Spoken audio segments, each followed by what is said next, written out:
Guten Abend, meine Herren, Damen, und willkommen bei U-Talk, wo wir suchen dich.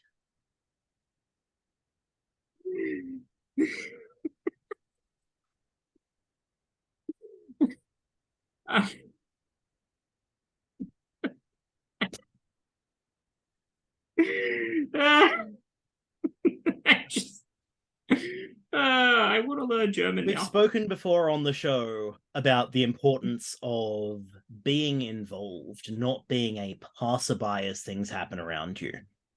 But Yes. I don't think we've belabored the point quite enough. Today we ask, yes. why We got to belabor should the point until you it's a get beaten dead involved in horse. politics? Yes, we have to belabor. We have to belabor. I mean, I this. was hoping for a happy, healthy. I was hoping to labor the point until we delivered a happy, healthy baby. But you do you. Well, I'm sorry. I think it might be my violent tendencies. Anyway, enough of my terrible and very dark jokes. So yeah, what the question specifically is, why should you get involved in politics? And when we say you, we mean you watching this right now. We don't mean like you in a general sense. I mean like you. If you're watching this, I'm talking to you. Like you. Okay, you're watching this, talking to you. Okay, why should you get involved? And well, there's a couple of reasons that come to my mind instantly. And the first way is the first one is you live in a society. Okay, well, I mean, look, that's the kind of very general idealistic sense. But I want to go for a more practical approach. That is all there is, right? You, our audience, our beloved viewers.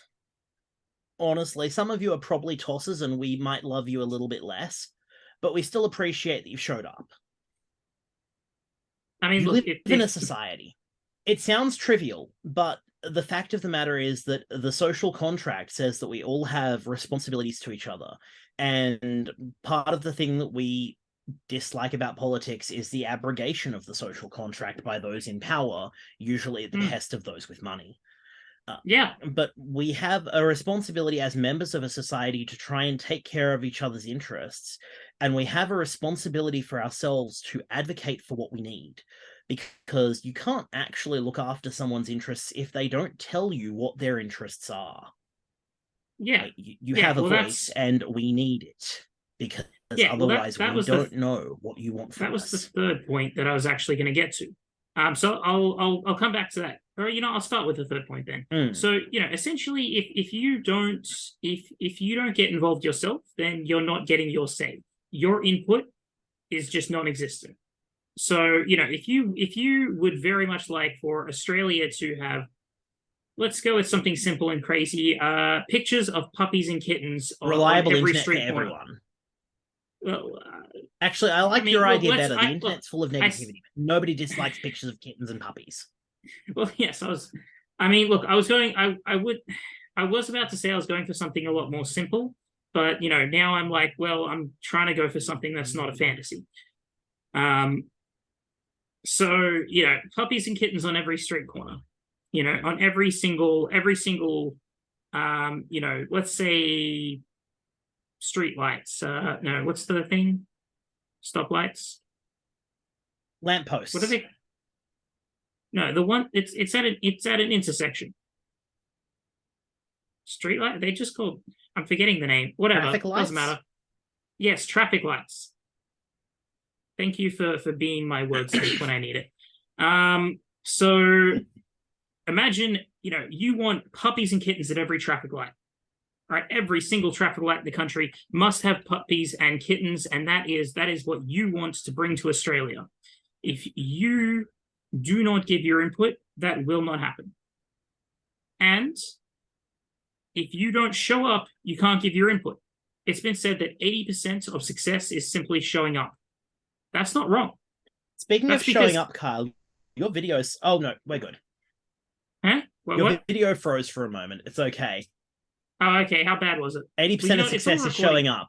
Oh, no, it was just a very, very soothing photograph of you sitting in a chair. It's fine. Oh, okay. It froze an opportune moment. Yeah.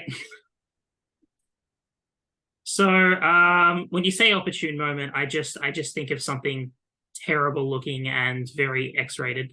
Um, but let's not dwell on that, because we've got things to actually talk about. So 80% of success is showing up, and that's because there's a roughly kind of inverse portion of that are just people that don't show up. So if you show up, you're automatically in like the top 20% or something. You're going to like that's you succeeding just because you I bothered need to you to be there. stop doing maths for a moment, Kyle. I know my maths is like, it's kind of off today. Which is funny because I used to be really good at Mm, maths. No, I mean that's But not how the reciprocal thing works. Um, the problem is not that. The problem is that well, the people who show up tend to be the people with values that do not reflect society's norms, because all of the normal, well adjusted members of society are raising families, doing their jobs, taking care of their medical appointments, making dinner. They're doing things that take time. And the people with, shall we say, more deviant views from the norm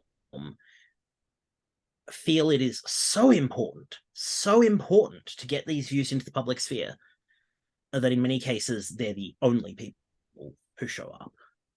I You, would as say a that well adjusted actually, person, need to demonstrate to us that there are well adjusted people in Australia still. Because, quite frankly, if all you look at is the news, you really start to wonder. yeah. But that's actually not quite what I'm getting at. But it does bring up a very interesting point, from a book that, I mean, we mentioned, I think, Hitler one or two episodes ago, but there was a guy who actually wrote about Hitler, um, at the time of Hitler, and I believe he said the only thing that evil needs to win is for good men to do nothing. And so that I think is the Yep, crux of the point that you're making there, is that if you're good but you do nothing, then effectively you're letting the bastards win. you're complicit. Yeah, you're complicit. And so, what I'm getting at is more so that, although, that small, the majority of that small amount of people that actually show up and try and create change are essentially the terrible people in society. They're winning because they show up. And so, you by showing up and putting in a small modicum of effort, you at home right now, you watching this video, you would be doing enough to change society. And that Okay, so that brings me quote, back to the first point. That brings me back to the first point, which is that it's the only way to create change, is to actually get involved in politics. If you want to change society, you get involved in politics. That is the way to change society. And so, if you the want to see earliest change, if you want to known see those quote of puppies and that kittens was not on about every Hitler. single, yeah, what was that? That quote wasn't about Hitler. It was about alcohol. Are you it was The about who? Reverend Charles F. Arquette in October 1916. It has been said that for evil men to accomplish their purpose, it is only necessary that good men should do nothing. He believed that he was quoting Edmund Burke or John Stuart Mill, both of whom died well before Hitler, well before Hitler existed, in fact. Um, but in any case, it seems to have been a misquote of some sort, and he really was calling for prohibition of alcohol. Oh, okay.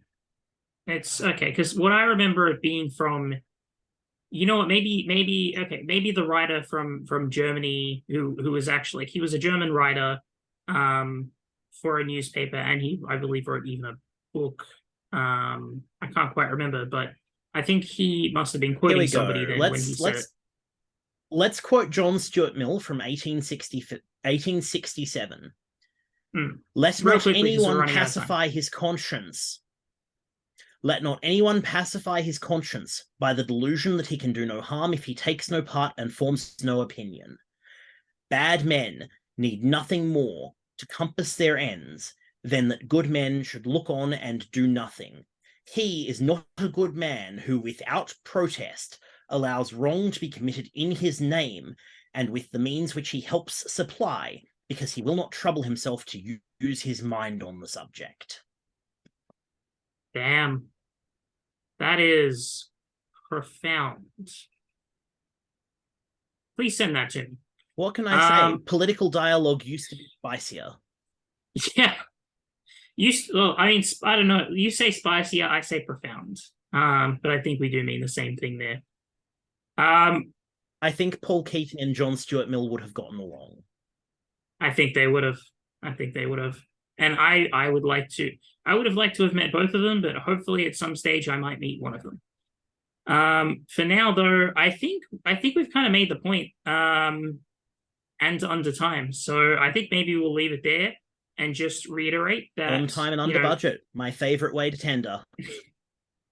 I think we'll just reiterate real quickly that that quote, and that essentially those who show up are those who get their way, and that taking part in politics is the only way to create that change that we want to see. Take care, everyone. Take care.